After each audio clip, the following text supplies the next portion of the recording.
ಎಲ್ಲರಿಗೂ ನಮಸ್ಕಾರ ಸ್ನೇಹಿತರೆ, welcome back to study with Siddu YouTube ಚಾನಲ್ಗೆ. ಇವತ್ತಿನ ಒಂದು ವಿಡಿಯೋದಲ್ಲಿ ನಾನು ನಿಮಗೆ ದ್ವಿತೀಯ PUC ಎಕನಾಮಿಕ್ಸ್ ಫಸ್ಟ್ ಚಾಪ್ಟರ್ವಾಗಿರುವ ಸೂಕ್ಷ್ಮ ಅರ್ಥಶಾಸ್ತ್ರ ಪರಿಚಯ ಈ ಒಂದು ಚಾಪ್ಟರ್ನ ಬಗ್ಗೆ ನಾನು ತಿಳಿಸ್ತಾ ಇದ್ದೀನಿ.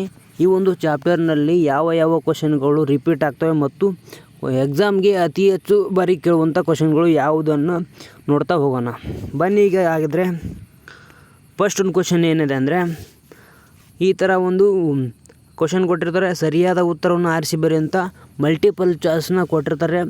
ಈ ಒಂದು ಕ್ವಶನ್ಗೆ ನಾವು ಸರಿಯಾದ 4 ಕ್ವಶನ್ಗಳಲ್ಲಿ ಸರಿಯಾದ ಒಂದನ್ನು ಆರಿಸಿ ಬರಿಬೇಕಾಗುತ್ತೆ.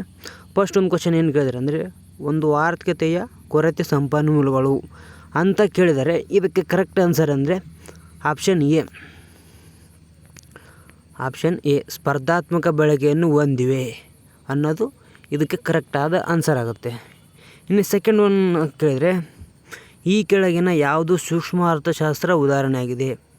ಸೂಕ್ಷ್ಮ ಅರ್ಥಶಾಸ್ತ್ರ ಅಂದರೆ ನಿಮಗೆ ಹೇಳಿಬಿಡ್ತೀನಿ ಫ್ರೆಂಡ್ಸ್, ಇಲ್ಲಿ ಒಂದೇ ಸೆಂಟೆನ್ಸಿನಲ್ಲಿ ಸೂಕ್ಷ್ಮ ಅರ್ಥಶಾಸ್ತ್ರ ಅಂದರೆ ಒಬ್ಬ ಅನುಭೋಗಿ, ಒಂದು ದೇಶ, ಒಂದು ಉತ್ಪಾದನಾ ಕಂಪ್ನಿ, ಈ ರೀತಿಯಾಗಿ ಒಂದೇ ಉತ್ಪಾದನೆ ಬಗ್ಗೆ ಅಥವಾ ಒಂದೇ ಘಟಕದ ಬಗ್ಗೆ ನಾವು ಅಧ್ಯಯನ ಮಾಡ್ತೀವಲ್ಲ, ಅದನ್ನು ಸೂಕ್ಷ್ಮ ಅರ್ಥಶಾಸ್ತ್ರ ಅಂತ ಕರಿತೀವಿ. ಇದು ಅರ್ಥ ಆಯಿತಾ? ಆಮೇಲೆ ಥರ್ಡ್ ಒಂದು ಕ್ವಶನ್, ಒಂದು ಆರ್ಥಿಕತೆಯ ಒಳಗೊಂಡಿರುವ ಕೇಂದ್ರೀಯ ಸಮಸ್ಯೆಗಳು ಅಂತ ಕೇಳಿದರೆ, ಈ ಒಂದು ಕೇಂದ್ರೀಯ ಆರ್ಥಿಕತೆಯು ಯಾವ ಸಮಸ್ಯೆಗಳನ್ನು ಒಳಗೊಂಡಿದೆ ಅಂತ ಇಲ್ಲಿ ಕ್ವಶನ್ ಕೇಳಿದರೆ, ಇದಕ್ಕೆ ಯಾವ ಕ್ವಶನ್ ಆಗುತ್ತೆ ಅಂದರೆ ಆಪ್ಷನ್ ಎ ಏನನ್ನು ಉತ್ಪಾದಿಸಬೇಕಂತ ಕೇಳಿದರೆ, ಆಮೇಲೆ ಆಪ್ಷನ್ ಬಿ ಯಾರಿಗಾಗಿ ಉತ್ಪಾದಿಸಬೇಕು, ಆಪ್ಷನ್ ಸಿ ಹೇಗೆ ಉತ್ಪಾದಿಸಬೇಕು, ಹಾಗೆ ಆಪ್ಷನ್ ಎಲ್ಲವೂ ಹೌದು ಅಂತ ಕೇಳಿದರೆ ಇಲ್ಲಿ ಇದಕ್ಕೆ ಕರೆಕ್ಟ್ ಆನ್ಸರ್ ಎಲ್ಲವೂ ಹೌದು, ಆಪ್ಷನ್ ಡಿ ಮೇಲಿನ ಎಲ್ಲವೂ ಹೌದು ಅಂತ ನಾವು ಆನ್ಸರ್ನ ಬರಿಬೇಕು. ಇನ್ನು ಫೋರ್ತ್ ಒಂದು ಕ್ವಶನ್, ಸಾಂಪ್ರದಾಯಿಕವಾಗಿ ಅರ್ಥಶಾಸ್ತ್ರ ಮತ್ತು ಸಾಂಪ್ರದಾಯಿಕವಾಗಿ ಅರ್ಥಶಾಸ್ತ್ರದ ವಿಷಯ ವಸ್ತುವನ್ನು ಈ 2 ವಿಶಾಲ ವಿಭಾಗಗಳಲ್ಲಿ ಅಧ್ಯಯನ ಮಾಡಲಾಗಿದೆ ಅಂತ ಕೇಳಿದರೆ ಇಲ್ಲಿ ಕ್ವಶನ್ನು. ಇದಕ್ಕೆ ಕರೆಕ್ಟ್ ಆದ ಆನ್ಸರ್ ಆಪ್ಷನ್ ಎ ಸೂಕ್ಷ್ಮ ಮತ್ತು ಸಮಗ್ರ ಅರ್ಥಶಾಸ್ತ್ರದಲ್ಲಿ ಸಾಂಪ್ರದಾಯಿಕವಾಗಿ ಅರ್ಥಶಾಸ್ತ್ರದ ವಿಷಯ ವಸ್ತುವನ್ನು 2 ವಿಷಯ ಭಾಗಗಳಾಗಿ ಅಧ್ಯಯನ ಮಾಡಿಲ್ಲ ಅಂತ ಹೇಳಬಹುದು. ಇದಕ್ಕೆ ಆನ್ಸರ್ ಆಪ್ಷನ್ ಎ. ಇನ್ನು 2ನೇ ರೋಮನಕ್ಕೆ ಬಂದರೆ, ಖಾಲಿ ಬಿಟ್ಟ ಸ್ಥಳವನ್ನು ಭರ್ತಿ ಮಾಡಿ ಅಂತ ಕ್ವಶನ್ಗಳು ಬರ್ತವೆ ಎಕ್ಸಾಮ್ನಲ್ಲಿ. ಇದನ್ನು ನಾವು ಕರೆಕ್ಟಾಗಿ ನೆನ್ಪಿಟ್ಕೋಬೇಕಾಗುತ್ತೆ. ಫಸ್ಟ್ ಒಂದು ಕ್ವಶನ್ ಏನು ಕೇಳಿದ್ರೆ ಅಂತ ನೋಡಿರಿ, ಸಂಪನ್ಮೂಲಗಳ ಕೊರತೆಯು ಡ್ಯಾಶ್ ಸಮಸ್ಯೆಯನ್ನು ಉಂಟು ಮಾಡುತ್ತದೆ ಅಂತ ಕೇಳಿದ್ದಾರೆ. ಇಲ್ಲಿ ಡ್ಯಾಶ್ ಅನ್ನೋದು ಇಲ್ಲಿ ಎಕ್ಸಾಮಲ್ಲಿ ಕೂಡ ಇದೇ ರೀತಿ ಕೊಟ್ಟಿರ್ತಾರೆ. ಈ ಥರ ಒಂದು ಕ್ವಶನ್ ಕೊಟ್ಟು ಕೆಳಗಡೆ ನಮಗೆ ಆಪ್ಷನ್ ಕೊಟ್ಟಿರ್ತಾರೆ. ಆಪ್ಷನನ್ನು ನಾವು ಕರೆಕ್ಟಾಗಿ ಚೂಸ್ ಮಾಡ್ಕೊಂಡು ಇಲ್ಲಿ ಆನ್ಸರ್ನ ಬರೀಬೇಕಾಗುತ್ತೆ. ಸಂಪನ್ಮೂಲಗಳ ಕೊರತೆಯು ಡ್ಯಾಶ್ ಸಮಸ್ಯೆಯನ್ನು ಹುಟ್ಟು ಹಾಕುತ್ತದೆ ಅಂದರೆ ಆಯ್ಕೆಯ ಸಮಸ್ಯೆ. ಇದಕ್ಕೆ ಫಸ್ಟ್ ಒಂದು ಕ್ವಶನ್ಗೆ ಆಯ್ಕೆಯ ಸಮಸ್ಯೆ. ಇನ್ನು ಸೆಕೆಂಡ್ ಒನ್, ಕೇಂದ್ರೀಯ ಯೋಜಿತ ಆರ್ಥಿಕತೆಯಲ್ಲಿ ಎಲ್ಲ ಪ್ರಮುಖ ನಿರ್ಧಾರಗಳನ್ನು ಡ್ಯಾಶ್ ತೆಗೆದುಕೊಳ್ಳುತ್ತದೆ. ಇಲ್ಲಿ ನೋಡಿ ಫ್ರೆಂಡ್ಸ್, ಮೊದಲು ಈ ಒಂದು ಕ್ವಶನ್ಗೆ ನೋಡೋ ಮುಂಚೆ ಕೇಂದ್ರೀಯ ಆರ್ಥಿಕತೆ ಅಂದರೆ ಏನಂತ ನಾನು ನಿಮಗೆ ಹೇಳ್ತೀನಿ. ಏನಿಲ್ಲ, ಸಿಂಪಲ್ಲಾಗಿ ಕೇಂದ್ರೀಯ ಆರ್ಥಿಕತೆ ಅಂದರೆ ಯಾವ ಒಂದು ಆರ್ಥಿಕತೆಯಲ್ಲಿ ಸರ್ಕಾರವೇ ಮುನ್ನುಡಿಯಲ್ಲಿರ್ತವೆ ಅಥವಾ ಸರ್ಕಾರವೇ ಎಲ್ಲ ಒಂದು ಯೋಜನೆಗಳನ್ನು ಸರ್ಕಾರವೇ ನಿಯೋಜಿಸಲಾಗುತ್ತಿರ್ತದೆ. ಆ ಒಂದು ಆರ್ಥಿಕತೆಯನ್ನು ನಾವು ಕೇಂದ್ರೀಯ ಆರ್ಥಿಕತೆ ಅಂತ ಕರಿತೀವಿ. ಅಂದರೆ ಎಲ್ಲವನ್ನು ಸರ್ಕಾರನ ಅದನ್ನು ನಿರ್ವಹಿಸಿರ್ತಾ ಇರ್ತಾ ಅದನ್ನು ನಾವು ಕೇಂದ್ರೀಯ ಆರ್ಥಿಕತೆ ಅಂತ ಕರಿತೀವಿ. ಇಷ್ಟೇ ಕೇಂದ್ರೀಯ ಆರ್ಥಿಕತೆ ಅಂದರೆ. ಇನ್ನು ಥರ್ಡ್ ಒನ್, ಡ್ಯಾಶ್ ಎಂಬುದು ಆರ್ಥಿಕ ಪ್ರತಿನಿಧಿಗಳು ಪರಸ್ಪರ ತಮ್ಮ ನಿಧಿ ಮತ್ತು ಉತ್ಪನ್ನಗಳನ್ನು ಮುಕ್ತವಾಗಿ ವಿನಿಮಯ ಮಾಡಿಕೊಳ್ಳುವ ವ್ಯವಸ್ಥೆಗಳ ಸಮೂಹ ಆಗಿದೆ ಅಂತ ಕೇಳಿದ್ದಾರೆ. ಇದಕ್ಕೆ ಕರೆಕ್ಟ್ ಆನ್ಸರ್ ಮಾರುಕಟ್ಟೆ ಆರ್ಥಿಕತೆ. ಇನ್ನು ಫೋರ್ತ್ ಒನ್, ವಾಸ್ತವವಾಗಿ ಎಲ್ಲ ಆರ್ಥಿಕತೆಗಳು ಡ್ಯಾಶ್ ಆಗಿವೆ. ಏನದಕ್ಕೆ ಆನ್ಸರ್ ಮಿಶ್ರ ಆರ್ಥಿಕತೆ. ಎಲ್ಲ ಆರ್ಥಿಕತೆಗಳು ಏನಾಗಿದೆ ಅಂದರೆ ಮಿಶ್ರ ಆರ್ಥಿಕತೆಗಳು ಆಗಿವೆ. ಇನ್ನು ಬಿಟ್ಟ ಸ್ಥಳ ಮುಗೀತು. ಇನ್ನು ಹೊಂದಿಸುವರೆ ಅಂತ ಕೇಳ್ತಾರೆ. ಏನು ಕೇಳಿದ್ರೆ ಅಂತ ನೋಡಿ, ಇಲ್ಲಿ ಮಾರುಕಟ್ಟೆ ಅರ್ಥವ್ಯವಸ್ಥೆ ಇದು ಎದಕ್ಕೆ ಬರ್ತದೆ ಅಂದರೆ ಆಪ್ಷನ್ ಬಿ ಬರುತ್ತೆ, ಖಾಸಗಿ ಒಡೆತನ. ಮಾರುಕಟ್ಟೆ ಆರ್ಥಿಕತೆಯನ್ನು ಬೇರೆ ಮತ್ತು ಕೇಂದ್ರೀಯ ಆರ್ಥಿಕತೆ ಅಂದರೆ, ಮಾರುಕಟ್ಟೆ ಆರ್ಥಿಕತೆ ಅಂದರೆ ಖಾಸಗಿ ಅವ್ರನ್ನ ಅದನ್ನು ನಿರ್ವಹಿಸಿರ್ತಾರೆ, ಅದನ್ನು ನಾವು ಮಾರುಕಟ್ಟೆ ಆರ್ಥಿಕತೆ ಅಂತ ಕರಿತೀವಿ ಅಥವಾ ಖಾಸಗಿ ಆರ್ಥಿಕತೆ ಅಂತ ಕರಿತೀವಿ. ಕೇಂದ್ರೀಯ ಆರ್ಥಿಕತೆ ಅಂದರೆ ಸರ್ಕಾರದವರೇ ಮೂಲಭೂತವಾಗಿ ನಿರ್ವಹಿಸಿರ್ತಾರೆ ಎಲ್ಲ ಒಂದು ಕಾರ್ಯಚಟುವಟಿಕೆಗಳನ್ನು. ಅದಕ್ಕೆ ಕೇಂದ್ರೀಯ ಆರ್ಥಿಕತೆ ಅಂತ ಕರಿತೀವಿ. ಇನ್ನು ಶಿಕ್ಷಕರ ಸೇವೆ ಕೌಶಲ್ಯ ಆಗುತ್ತೆ. ಇದಕ್ಕೆ ಆನ್ಸರ್ ಕೌಶಲ್ಯ. ಇನ್ನು ಕೇಂದ್ರೀಯ ಯೋಜಿತ ಆರ್ಥಿಕತೆ ಅಂದರೆ ಆಪ್ಷನ್ ಎ ಸರ್ಕಾರ. ಯಾಕಂದರೆ ಎಲ್ಲ ಒಂದು ಕಾರ್ಯಚಟುವಟಿಕೆಗಳನ್ನು ಸರ್ಕಾರ ನಿಭಾಯಿಸೋದ್ರಿಂದ ಇದಕ್ಕೆ ಆನ್ಸರ್ ಸರ್ಕಾರ ಆಗುತ್ತೆ. ಇನ್ನು ವಾಸ್ತವಿಕ ಅರ್ಥಶಾಸ್ತ್ರ ಆಪ್ಷನ್ ಸಿ. ವಾಸ್ತವಿಕ ಆರ್ಥಿಕತೆ ಆಪ್ಷನ್ ಕಾರ್ಯತಂತ್ರಗಳ ಕಾರ್ಯನಿರ್ವಹಣೆ. ಇನ್ನು ಐದನೇದ್ದು ಮಾದರಿ ಅರ್ಥಶಾಸ್ತ್ರ ಅಂದರೆ ಆಪ್ಷನ್ ಡಿ ಕಾರ್ಯತಂತ್ರಗಳ ಮೌಲ್ಯಮಾಪನ. ಈ ರೀತಿಯಾಗಿ ಹೊಂದಿಸಿ ಬರೆಯಿರಿ ಅನ್ನೋದನ್ನ ಎಕ್ಸಾಮ್ನಲ್ಲಿ ನಮಗೆ ಕೇಳ್ತಾರೆ. ಇದನ್ನು ಕರೆಕ್ಟಾಗಿ ನಾವು ಗಮನ ಇಟ್ಟು ನೋಡಬೇಕಾಗತ್ತೆ.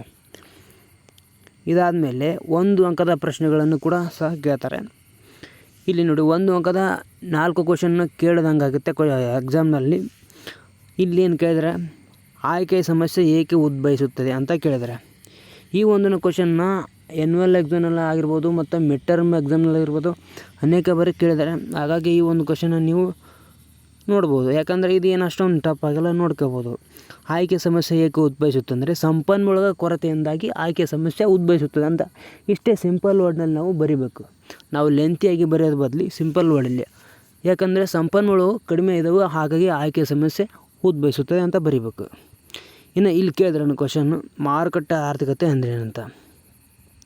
ಮಾರುಕಟ್ಟೆ ಆರ್ಥಿಕತೆ ಅಂದರೆ ಆಗಲೇ ಹೇಳಿದ್ಮೇಲೆ ನಿಮಗೆ, ಮಾರುಕಟ್ಟೆ ಆರ್ಥಿಕತೆ ಅಂದರೆ ಎಲ್ಲ ಒಂದು ಕಾರ್ಯಚಟುವಟಿಕೆಗಳನ್ನು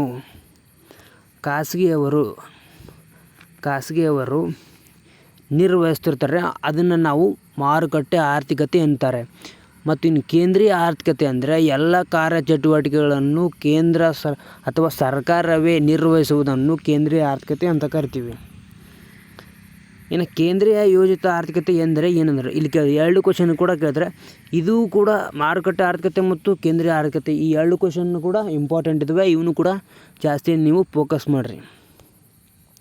ಕೇಂದ್ರೀಯ ಆರ್ಥಿಕತೆ ಅಂತ ಹೇಳಿದ್ನಲ್ಲ ಆಗಲೇ, ಯಾವ ಒಂದು ಆರ್ಥಿಕತೆ ಎಲ್ಲ ಕಾರ್ಯಚಟುವಟಿಕೆಗಳನ್ನು ಸರ್ಕಾರವೇ ನಿಭಾಯಿಸುತ್ತದೆ ಅಂಥ ಒಂದು ಆರ್ಥಿಕತೆಯನ್ನು ಕೇಂದ್ರೀಯ ಆರ್ಥಿಕತೆ ಅಂತ ಇಷ್ಟು ಸಿಂಪಲ್ಲಾಗಿ ಬರೆದ್ರೆ ನಿಮ್ಗೆ 1 ಮಾರ್ಕ್ಸ್ ಕೊಡ್ತಾರೆ.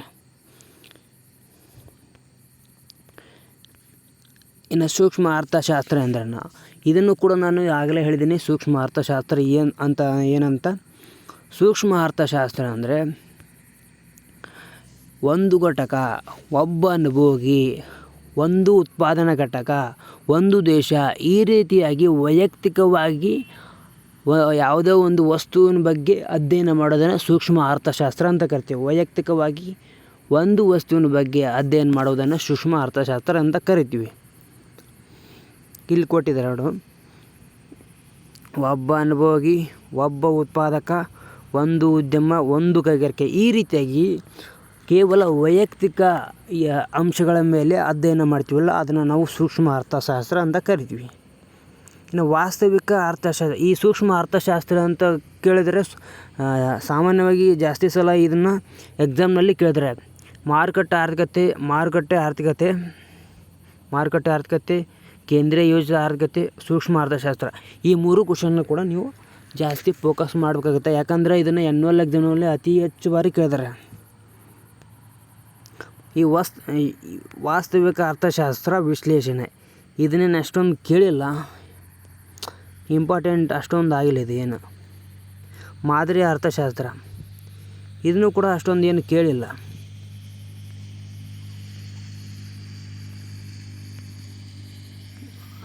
ಇದನ್ನು ಕೂಡ ಅಷ್ಟೊಂದು ಏನು ಕೇಳಿಲ್ಲ, ಅಷ್ಟೊಂದು ನಾವೇನು ಫೋಕಸ್ ಮಾಡೋ ಅಗತ್ಯ ಇಲ್ಲ, ಹಾಗೆ ನೋಡ್ಕೊರಿ ಸುಮ್ಮನೆ. ಇನ್ನು ನಾವು ರೋಮನ್ 5 ಅಂದರೆ ಏನಿದೆ ಅಂದರೆ, ಒಂದು ಆರ್ಥಿಕತೆ 2 ಅಂಕದ ಕ್ವಶನ್ಗಳು. ಒಂದು ಆರ್ಥಿಕತೆಯ ಕೇಂದ್ರೀಯ ಸಮಸ್ಯೆಗಳನ್ನು ತಿಳಿಸಿ ಅಂತ ಕೇಳಿದ್ದಾರೆ ಇಲ್ಲಿ ಕ್ವಶನ್. ಒಂದು ಆರ್ಥಿಕತೆಯ ಕೇಂದ್ರೀಯ ಸಮಸ್ಯೆಗಳನ್ನು ತಿಳಿಸಿ. ಇದು ಅಂಕರು ಫಸ್ಟ್ ಚಾಪ್ಟರ್ನಲ್ಲಿ ಬರುವಂಥ ಈಜಿಯೆಸ್ಟ್ ಕ್ವಶನ್ ಅಂತಲೇ ಹೇಳ್ಬೋದು. ಯಾಕಂದರೆ ಇಂಥ ಈಜಿ ಕ್ವಶನ್ನು ಎಕ್ಸಾಮ್ನಲ್ಲಿ ಕೇಳಿದ್ರೆ ಬಿಟ್ಟು ಬರಬೇಡ್ರಿ, ಯಾಕಂದರೆ ಸುಲಭವಾಗಿ ಅಂಕಗಳನ್ನು ಪಡೆಯುವಂಥ ಕ್ವಶನ್ಗಳಿವು. ಇಲ್ಲಿ ಕ್ವಶನ್ಗೆ ಏನು ಆನ್ಸರ್ ಇದೆ, ಒಂದು ಆರ್ಥಿಕತೆ ಕೇಂದ್ರೀಯ ಸಮಸ್ಯೆಯನ್ನು ಏನನ್ನು ಉತ್ಪಾದಿಸಬೇಕು ಮತ್ತು ಎಷ್ಟು ಉತ್ಪಾದಿಸಬೇಕು, ಫಸ್ಟ್ ಒಂದು ಸಮಸ್ಯೆ ಮತ್ತು ಹೇಗೆ ಉತ್ಪಾದಿಸಬೇಕು ಇದು ಸೆಕೆಂಡ್ ಸಮಸ್ಯೆ ಮತ್ತು ಯಾರಿಗಾಗಿ ಉತ್ಪಾದಿಸಬೇಕು ಇವು 3 ನೆನ್ಬಿಟ್ಕೊಂಡ್ರೆ ಮುಗೀತು. 2 ಮಾರ್ಕ್ಸ್ ನಮಗೆ ಬರ್ತೈತಿ. ಇದು ಕೂಡ ಅತಿ ಹೆಚ್ಚು ಬಾರಿ ಆ್ಯನ್ಯುವಲ್ ಎಕ್ಸಾಮ್ನಲ್ಲಿ ಕೇಳಿದ್ದಾರೆ. ಮತ್ತು ಸೂಕ್ಷ್ಮ ಅರ್ಥಶಾಸ್ತ್ರ ಮತ್ತು ಸಮಗ್ರ ಅರ್ಥಶಾಸ್ತ್ರ ನಡುವಿನ ವ್ಯತ್ಯಾಸವನ್ನು ತಿಳಿಸಿ. ನೋಡಿ ಗೆಳೆಯರೆ, ಈ ಒಂದು ಕ್ವಶನ್ನ 2 ಮಾರ್ಕ್ಸಿಗೆ ಕೇಳ್ಬೋದು ಅಥವಾ 4 ಮಾರ್ಕ್ಸಿಗೆ ಕೂಡ ಕೇಳ್ಬೋದು. ಯಾಕಂದರೆ ಅತಿ ಹೆಚ್ಚು ಅಂದರೆ ಇದನ್ನು 4 ಮಾರ್ಕ್ಸಿಗೆ ಈ ಕ್ವಶನ್ನ ಕೇಳಿದ್ದಾರೆ. ಹಾಗಾಗಿ ಈ ಕ್ವಶನ್ನ ಅತಿ ಹೆಚ್ಚು ಫೋಕಸ್ ಮಾಡಿ. ಸೂಕ್ಷ್ಮ ಅರ್ಥಶಾಸ್ತ್ರ ಅಂದರೆ ಏನಿಲ್ಲ, ಒಬ್ಬ ವ್ಯಕ್ತಿ, ಒಬ್ಬ ಅನುಭೋಗಿ, ಒಂದು ಘಟಕ, ಒಂದು ಉದ್ಯಮ, ಒಂದು ಕೈಗಾರಿಕೆ, ಈ ರೀತಿಗೆ ವೈಯಕ್ತಿಕವಾಗಿ ನಾವು ಒಂದು ಘಟಕದ ಕುರಿತು ಅಥವಾ ಒಬ್ಬ ವ್ಯಕ್ತಿಯ ಕುರಿತು ನಾವು ಅಧ್ಯಯನ ಮಾಡ್ತೀವಲ್ಲ ಅದನ್ನು ಸೂಕ್ಷ್ಮ ಅರ್ಥಶಾಸ್ತ್ರ ಅಂತ ಕರಿತೀವಿ. ಆದರೆ ಸಮಗ್ರ ಅರ್ಥಶಾಸ್ತ್ರ ಅಂದರೆ ಏನು? ಸಮಗ್ರ ಅಂದರೆ ಎಲ್ಲ, ಈ ಒಂದು ವರ್ಲ್ಡ್ನಲ್ಲೇ ಹೇಳೋ ಹಾಗೆ ಸಮಗ್ರ ಅಂದರೆ ಎಲ್ಲ.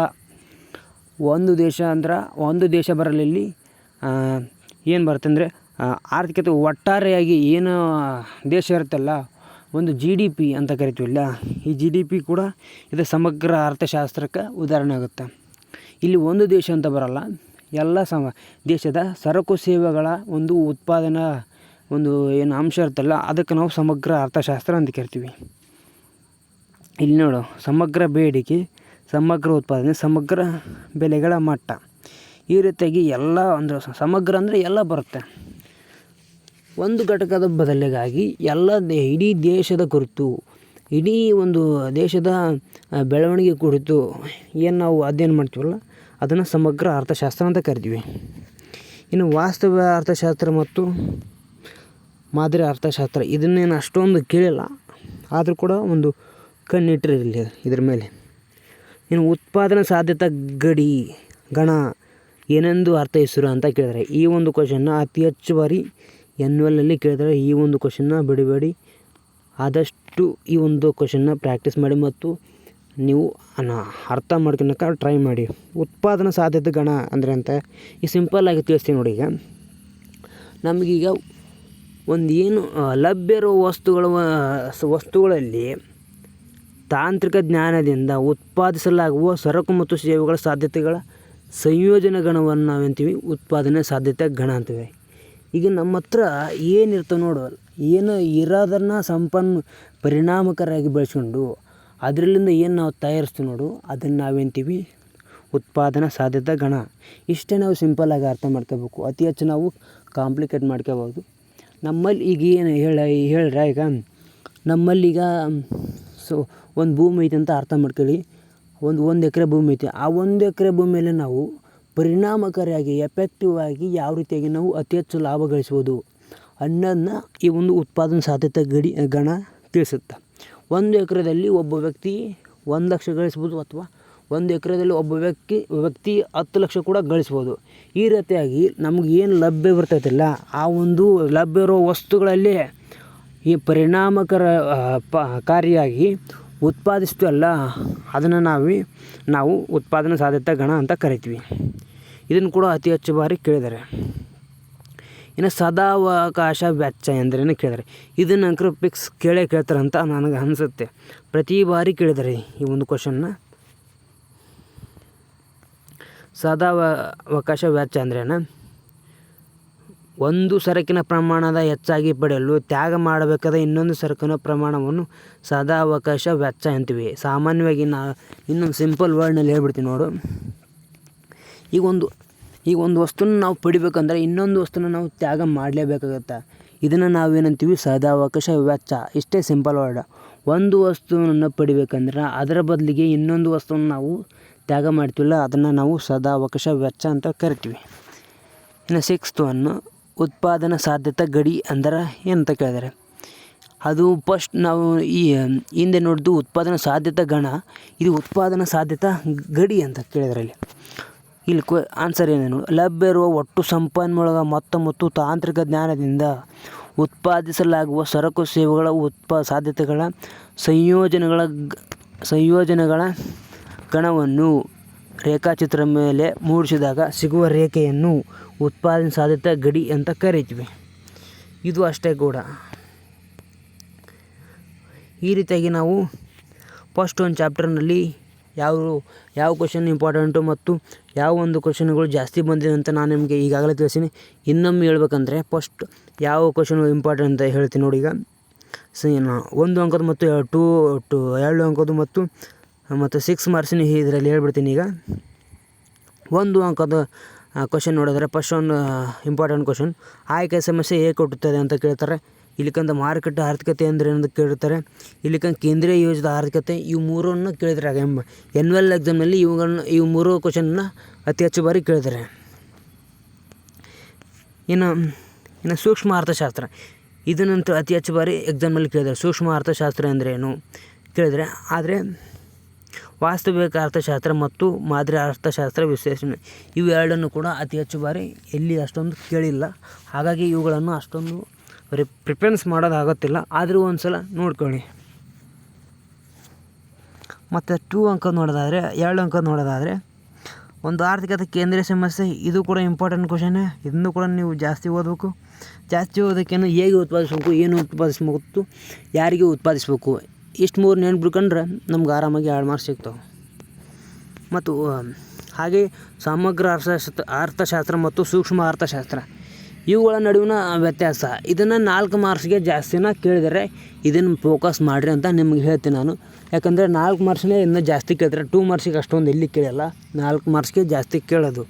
ಹಾಗಾಗಿ ಸಮಗ್ರ ಅರ್ಥಶಾಸ್ತ್ರ ಮತ್ತು ಸೂಕ್ಷ್ಮ ಅರ್ಥಶಾಸ್ತ್ರ ಎರಡೂ ಹೇಗೆ ವಿಭಿನ್ನ ಆಗೈತೆ ಅಂತ ಕೇಳ್ತಾರೆ ಕ್ವಶನ್ ಎನ್ನುವಲ್ ಎಕ್ಸಾಮ್ನಾಗ. ಇದನ್ನು ಸ್ವಲ್ಪ ಜಾಸ್ತಿ ಫೋಕಸ್ ಮಾಡಿರಿ. ಆಮೇಲೆ ವಾಸ್ತವಿಕ ಅರ್ಥಶಾಸ್ತ್ರ ಮತ್ತು ಮಾದರಿ ಅರ್ಥಶಾಸ್ತ್ರ ಇದನ್ನು ಅಷ್ಟೊಂದು ಏನು ಕೇಳಿಲ್ಲ, ಇಂಪಾರ್ಟೆಂಟ್ ಇಲ್ಲ. ಹಾಗಾಗಿ ಆದರೂ ಒಮ್ಮೆ ನೋಡ್ಕೊಳ್ಳಿ, ಏನಾಗಲ್ಲ. ಮತ್ತು ಉತ್ಪಾದನಾ ಸಾಧ್ಯತೆ ಗಣ ಏನಂದ್ರೆ ಅಂತ ಕೇಳ್ತಾರೆ. ಈ ರೀತಿಯಾಗಿ ಫಸ್ಟ್ ಚಾಪ್ಟರ್ನಲ್ಲಿ ಹಲವಾರು ನಾವು ಕ್ವಶನ್ಗಳು, ಇಂಪಾರ್ಟೆಂಟ್ ಕ್ವಶನ್ಗಳ ಬಗ್ಗೆ ಡಿಸ್ಕಸ್ ಮಾಡಿದ್ದೀನಿ. ಈ ಒಂದು ವಿಡಿಯೋ ನಿಮಗೇನಾದರೂ ಇಷ್ಟ ಆಗಿದ್ದರೆ ಮತ್ತು ನನ್ನ ಒಂದು ಟೀಚಿಂಗ್ ಸ್ಟೈಲ್ ಇಷ್ಟ ಆಗಿದ್ದರೆ ಈ ಒಂದು ವಿಡಿಯೋನ ನಿಮ್ಮ ಫ್ರೆಂಡ್ಸ್ಗೆ ಮತ್ತು ಎಲ್ಲರಿಗೂ ಶೇರ್ ಮಾಡಿ. ಮತ್ತು ಯಾರೇನು ನಮ್ಮ ಚಾನಲನ್ನು ಸಬ್ಸ್ಕ್ರೈಬ್ ಮಾಡ್ಕೊಂಡಿಲ್ಲ ಸಬ್ಸ್ಕ್ರೈಬ್ ಮಾಡ್ಕೊಳ್ಳಿ. ಈ ರೀತಿಯಾಗಿ ನಾನು ಒಳ್ಳೊಳ್ಳೆ ಎಜುಕೇಷನ್ ವಿಡಿಯೋಸ್ಗಳನ್ನು ಮಾಡ್ತಾಯಿರ್ತೀನಿ. ಪ್ಲೀಸ್ ಸಪೋರ್ಟ್ ಮಾಡಿ. Thank you.